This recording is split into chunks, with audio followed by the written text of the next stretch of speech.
Hello everyone, this is Anuradha Sharma and you're watching my channel IELTS with Anuradha. First, you have some time to look at questions 1 to 6.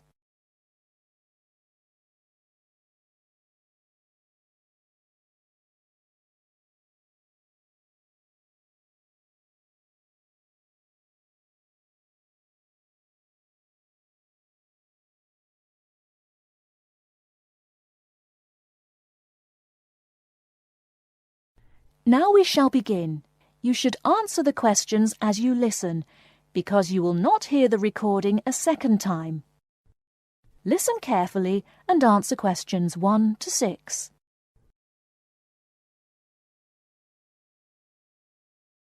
There has been an armed robbery this morning at the Halifax Building Society's branch on Edward Street.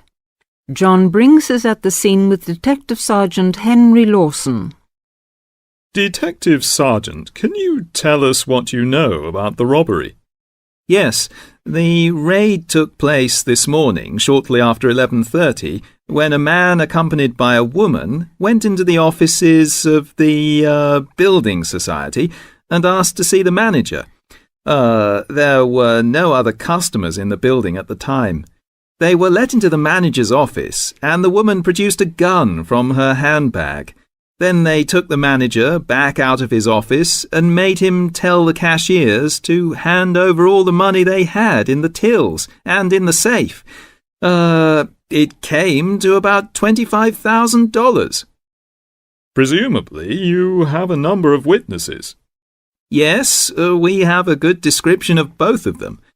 The man was about 1 meter 80 centimeters, around 35 years of age, with blue eyes and short, curly red or ginger hair.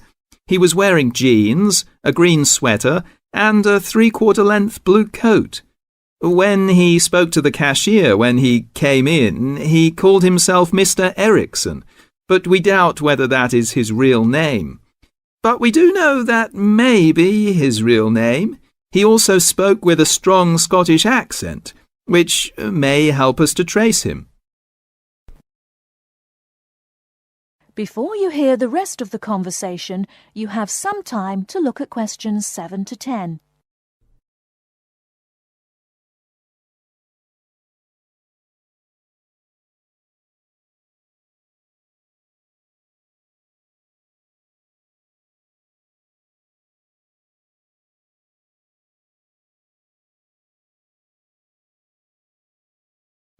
Now listen and answer questions 7 to 10.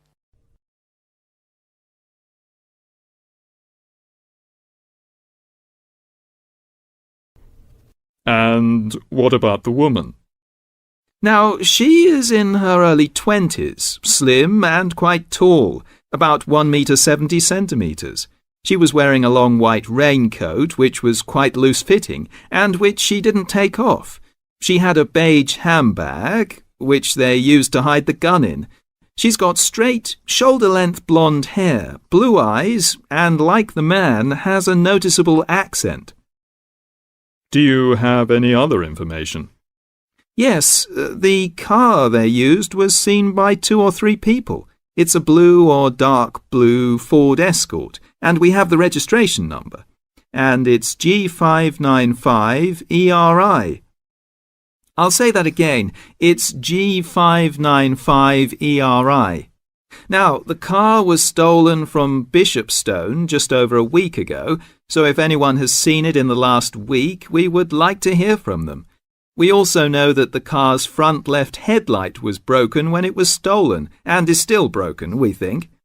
So, you would like information from the public about the car? Yes, and the people. We're appealing to anyone who thinks they may recognise the 2 robbers or know anything about the car. We've set up an incident room in Swindon and the telephone number is 774529. So we would like people to ring us if they have any information. And of course, all calls will be dealt with in the strictest confidence. Thank you very much. Thank you. And the number again, if you have any information, is 774529. And now back to the studio.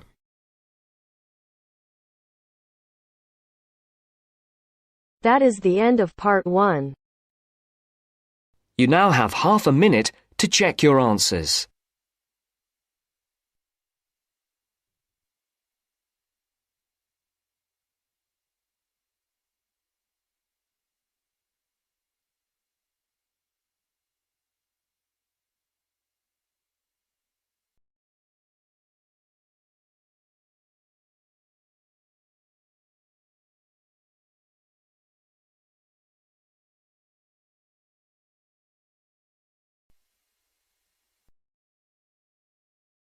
Now turns to part 2.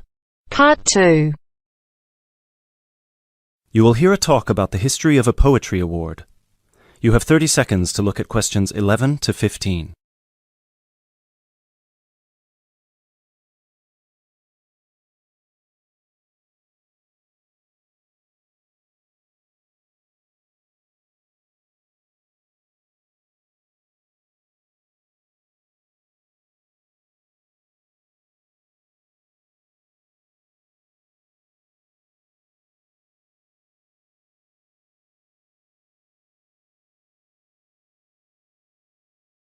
Hello everyone, and welcome to this year's award ceremony for the Antonia Watson Memorial Poetry Award. As with previous years, the competition has been particularly fierce and we received numerous excellent entries, so it's an incredible achievement for our 3 finalists who are sitting here amongst you, and we should congratulate them all. However, as with every competition, there can unfortunately only be one winner, and we will be announcing them shortly. Before we do, though, a few words about the award itself.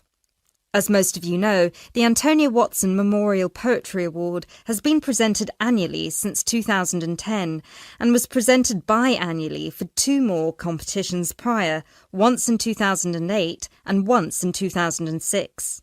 It is entirely funded by Antonia Watson's very generous parents, who offer £1,500 to the author of the best poem on a topic announced at each previous award ceremony, as well as £500 to the first runner-up and £250 to the second, bringing the total up to £2,250. Now, a few words on Antonia Watson herself, without whom none of us would be standing here today. I briefly knew Antonia while at university, where we were flatmates for a year, and I'm afraid that any speech I give will not be able to do her justice, as she was the kindest, sweetest person I've ever met. Thankfully, this part of my speech was written with the assistance of one of her siblings, Thomas Watson, who was not only her brother, but also her best friend. Antonia was born in Slayford, Lincolnshire, in December 1986. From a very young age, she displayed an inquisitive and creative nature, matched in volume only by the gentle kindness of her spirit. She wrote her first poem, named Love Barks, about the death of her dog at the age of 10.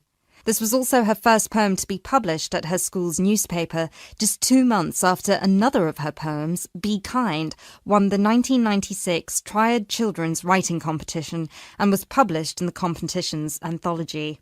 While her early forays into poetry were crowned with impressive success, Antonia unfortunately ceased to write for a few years following the death of her very dear grandfather, Peter William Watson, in 1999.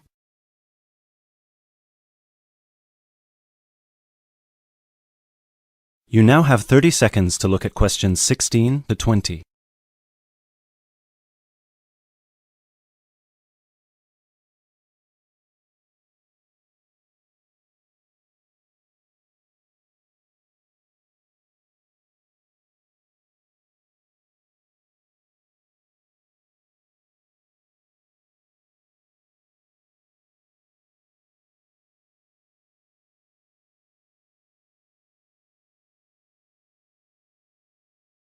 While her early forays into poetry were crowned with impressive success, Antonia unfortunately ceased to write for a few years following the death of her very dear grandfather, Peter William Watson, in 1999. Despite her writer's block, however, her artistic nature didn't lie dormant during the next 4 years. She had an active role in various theatre plays, and she also ventured into painting. A few of the plays are available on the internet, and you can find several of her self-portraits on our website, and you can see for yourself how impressive they are. But poetry, of course, remained her passion even then, which is why in 2003 she resumed writing, and her next poem, The War on Both Sides, was published in her college's journal. At the age of 18, Antonia moved to Sheffield to study English literature at the University of Sheffield. This is where she and I met, spending a whole year in adjacent rooms in a flat in central Sheffield. This is also where I met her good-natured, generous parents, Mr. and Mrs. Watson, who came to visit her regularly and always treated me like a daughter as well.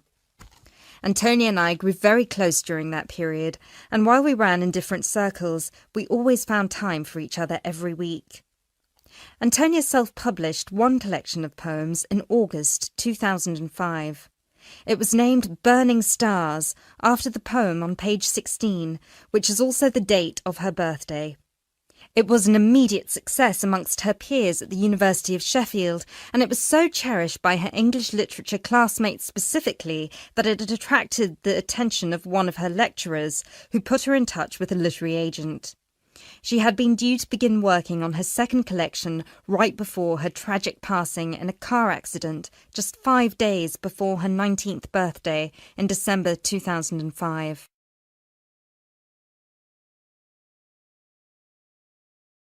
Antonia was always interested in societal shifts and how they affect humanity as well as the environment, and this award was designed to reflect her faith that regardless of what we do, we are all inherently good.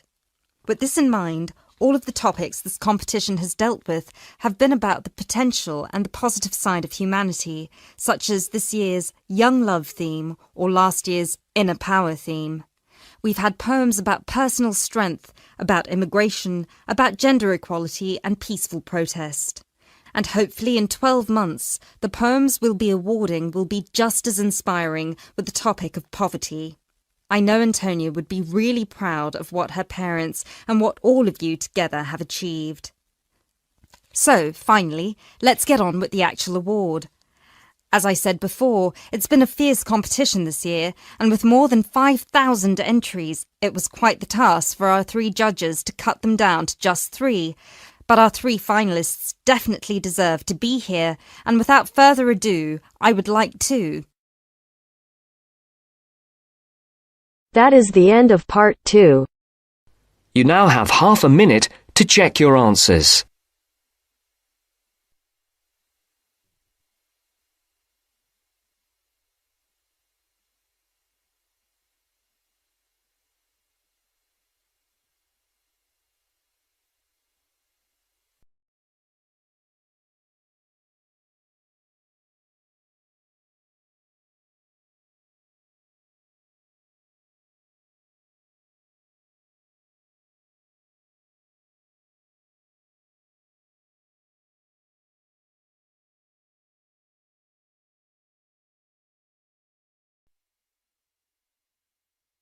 Now turns to part 3.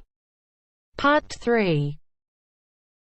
You will hear 2 geography students, Jack and Katie, talking about a field trip to Kenya in Africa. First, you have some time to look at questions 21 to 24.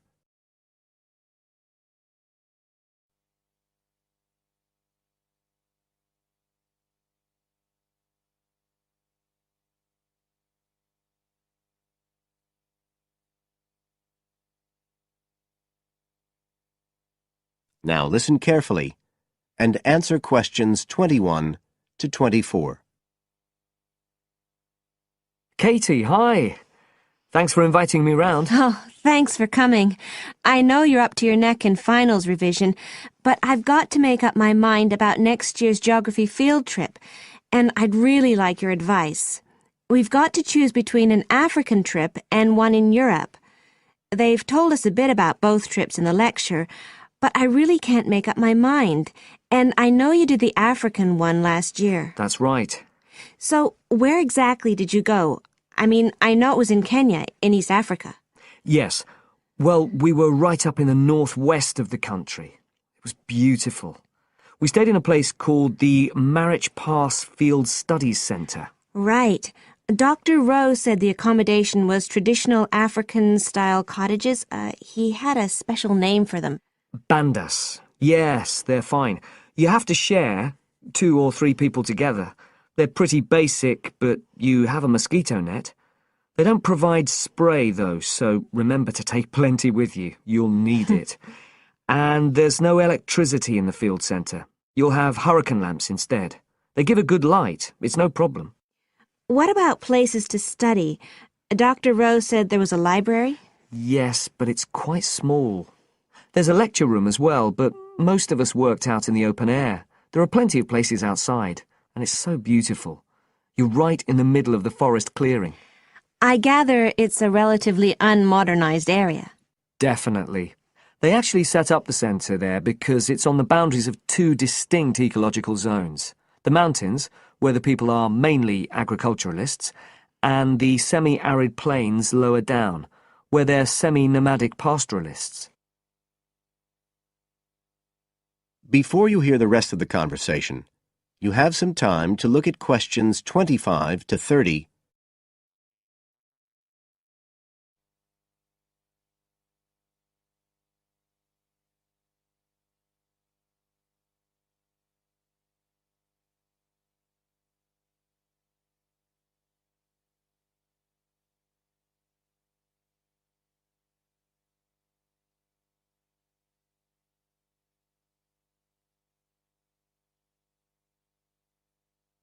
Now listen and answer questions 25 to 30. So, how much chance did you get to meet the local people there? Did you get the chance to do interviews? Yes, though we had to use local interpreters, but that was okay. Then we did field observation, of course, looking at environmental and cultural conditions, and morphological mapping. What's that? Oh, looking at the surface forms of the landscape, the slope elements and so on. What about specific projects? Yes. After the first 2 or 3 days, we spent most of our time on those. We could pretty well do what we wanted, although they all had to relate to issues concerned with development in some way. People did various things. Some were based on social and cultural topics, like the effect of education on the aspirations of young people, and some did more physical process-based studies, looking at things like soil erosion. My group actually looked at issues relating to water, things like sources such as rivers and wells, and quality and so on. It was a good project to work on, but a bit frustrating. We felt we needed a lot more time, really. Right. Dr. Rowe did say something about limiting project scope. Yes, he told us that too at the beginning, and I can see why now. What else? Well, we had some good trips out as part of the course. We went to a market town, a place called Sigur. That was to study distribution. And to look at agricultural production, we went to the Weiwei Valley. That's an important agricultural region. And what about animals? Did you have a chance to go to a national park? Sure. We did a trip on the last day, on the way back to the airport at Nairobi. But actually there was lots of wildlife at the field centre. Vervet monkeys and baboons and lizards. It does sound good. It was excellent, I'd say. In terms of logistics, it was very well run. But it was more than that. I mean, it's not the sort of place I'd ever have got to on my own. And it was a real eye-opener. It got me really interested in development issues and the way other people live. I did find it frustrating at the time that we couldn't get as far as we wanted on the project. But actually, I'm going to follow it up in my dissertation. So it's given me some ideas and data for that as well. So you'd say it was worth the extra money? Definitely. That is the end of part 3. You now have half a minute to check your answers.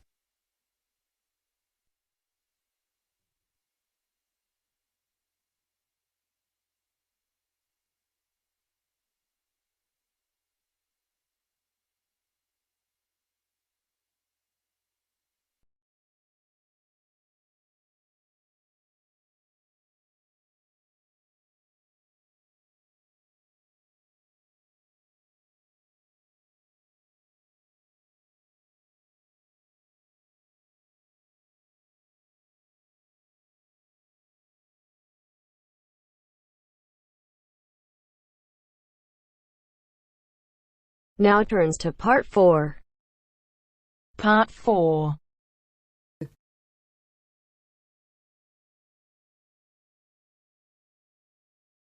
You'll hear a talk given by a foreign correspondent. First, you have some time to look at questions 31 to 40.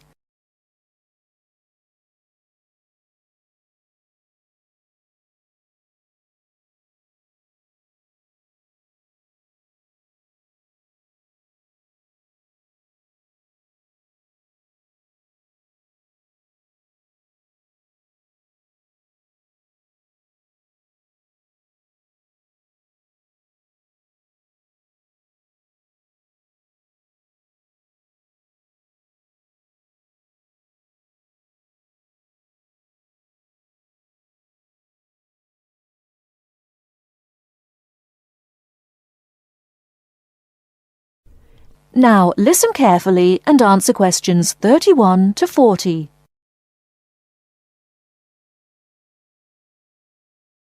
Good evening.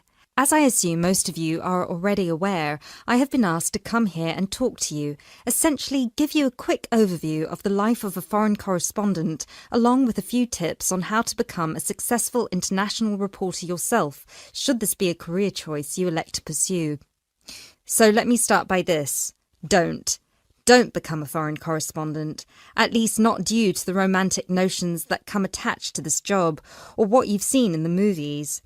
Being a foreign correspondent does not mean exotic adventures. It doesn't mean finding yourself at the heart of the action and putting yourself in danger to inform the world. Let me just tell you this. 80 journalists are killed each year in the line of duty. Many more find themselves in prison or are attacked. You need to think hard.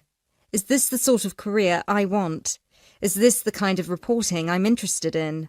And only after you've carefully considered all the pros and cons should you decide. But let's focus on those of you who believe that, yes, you've got what it takes to be a foreign correspondent, and this is definitely why you decided to study journalism here. You're all third-year students, which means I don't need to waste my time telling you the basics. Of course, you need to read a lot. Books, novels, newspapers, blogs, and of course you need to be acceptably proficient in various media skills.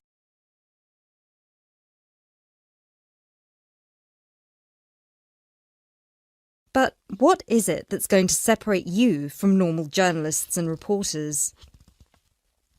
There are 4 things that'll make you different. The first thing is your experience of the world. You can't call yourself an international reporter unless you've been around and seen different places and different cultures.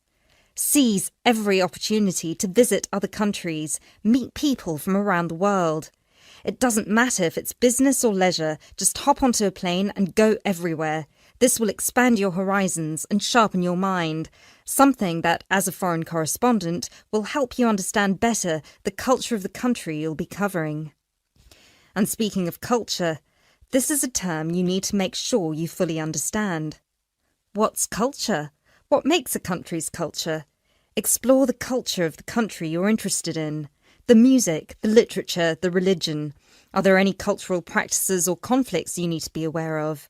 Are there any tensions within the country? Why? The most important element of culture, of course, is the language. Do yourself a favour, whether you're planning to become a foreign correspondent or not.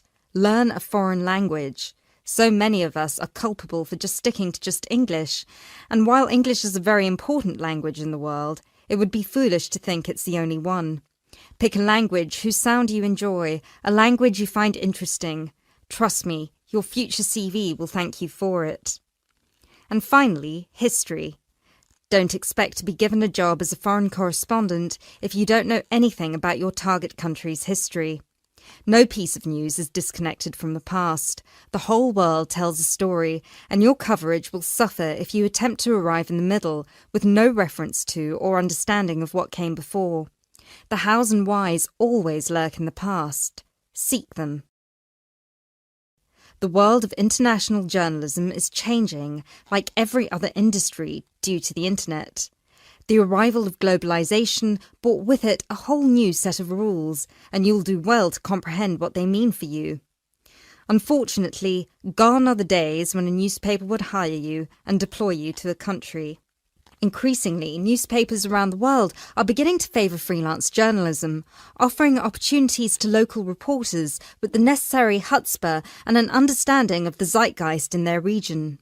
What this means for you is that you won't just have to start at the bottom.